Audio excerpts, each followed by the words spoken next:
ಜನಗಳಾದ ನಾವು ಭಾರತವನ್ನು ಒಂದು ಸಾರ್ವಭೌಮ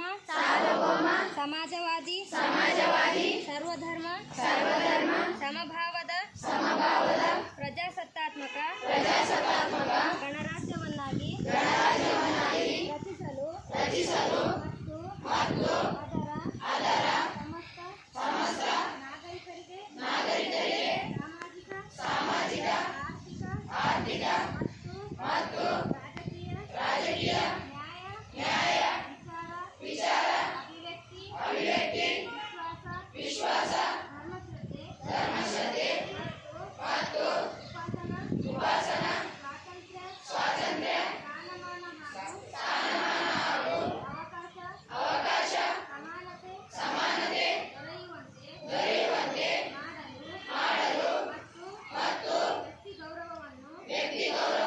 ರಾಷ್ಟ್ರದ ಏಕತೆಯನ್ನು ಹಾಗೂ ಅಖಂಡತೆಯನ್ನು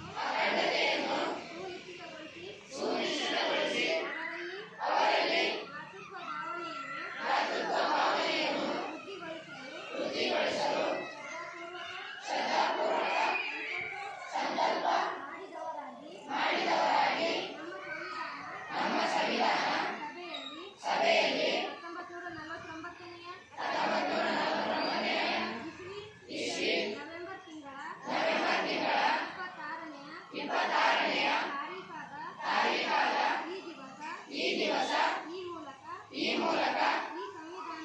ಈ ಸಂವಿಧಾನವನ್ನು